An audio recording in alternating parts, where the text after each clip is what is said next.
आप कोई काम कर रहे हों या कहीं गए हों, फिर अचानक आपको लगता है कि आपके साथ ये घटना पहले भी हुई है, जबकि आप उस काम को फर्स्ट टाइम कर रहे हों। इसे कहते हैं डेजा वू।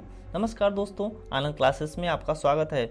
अगर डेजा वू की बात करें तो कई लोग ऐसा सोचते हैं कि यह शायद उनके साथ पिछले जन्म में हुआ हो और उनको वह घटना दोबारा महसूस हो रही है। अगर डेजा वू को डिटेल में बात करें तो डेजा वू एक फ्रेंच शब्द है जिसका मतलब है पहले से देखा हुआ, यानी कि ऑलरेडी सीन।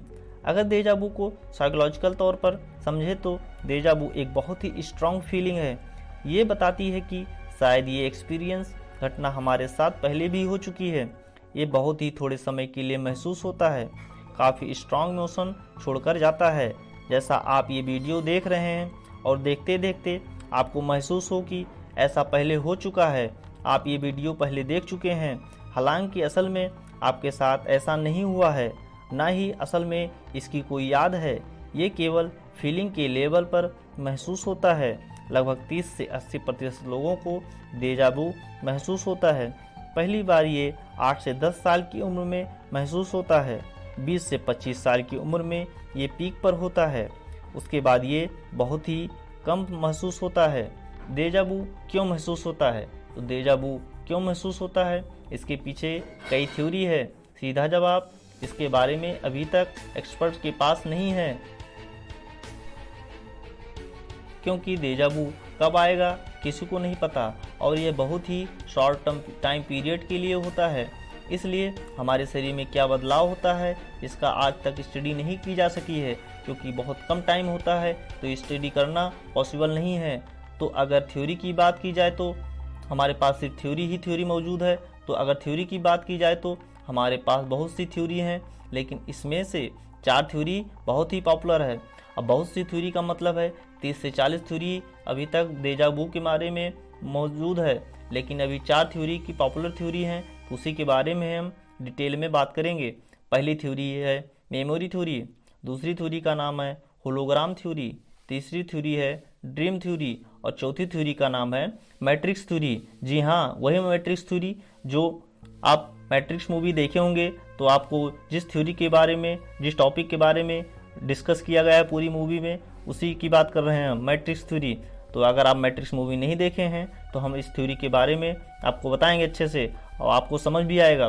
तो अगर आप चैनल पे पहली बार आए हैं तो सब्सक्राइब जरूर करिएगा।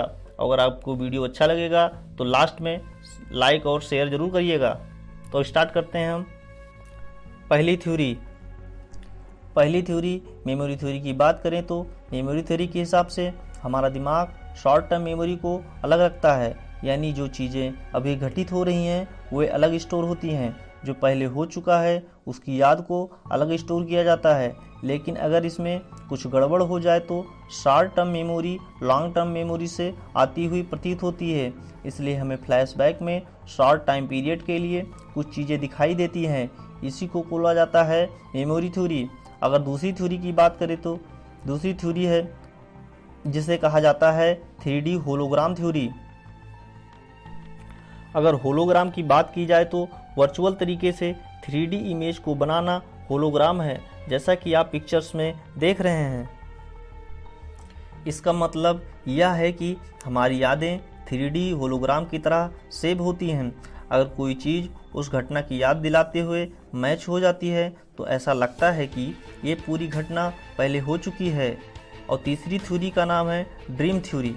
इसके हिसाब से हम वो सपने भी देखते हैं जो भविष्य में होने वाली स्थिति को प्रिडिक्ट करते हैं, लेकिन हमारा ब्रेन यानी कि हमारा दिमाग उसको कई बार एक असल याद की तरह स्टोर कर लेता है। फिर ऐसा लगता है कि ये अनुभव पहले हो चुका है, पर असल में हमने सपने में कुछ वैसा अनुभव किया होता है। असल में ऐसी घटनाएं नहीं होती हैं। लेकिन सबसे इंटरेस्टिंग थ्योरी है मैट्रिक्स थ्योरी, यानी कि glitch in the matrix theory, जिसे बोलते हैं सिमुलेशन।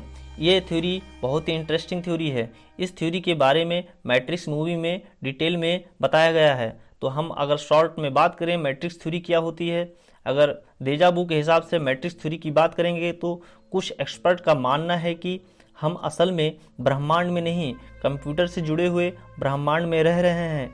जैसा कि मैट्रिक्स मूवी में दिखाया गया है। इसके अनुसार डेजा वू उस ब्रह्मांड में होने वाली किसी ग्लिच यानी कि टेक्निकल गलती के कारण होता है। हालांकि इस थ्योरी के बारे में कोई पुख्ता सबूत नहीं मिले हैं। इसी को और एक थ्योरी है पैरेलल यूनिवर्स की बात की जाए तो, लेकिन पैरेलल यूनिवर्स में हम इसकी थ्योरी को डिस्कस डिटेल में नहीं बताने वाले हैं। तो ये 4 थ्योरी जो थी मोस्ट इम्पॉर्टेंट थ्योरी थी, इसके बारे में लोग अक्सर डिस्कस करते रहते हैं एक्सपर्ट की बात करें तो। और मिथक की बात की जाए तो ये अचानक से होता है तो कई लोग इसे अद्वैत मानते हैं, असाधारण मानने लगते हैं।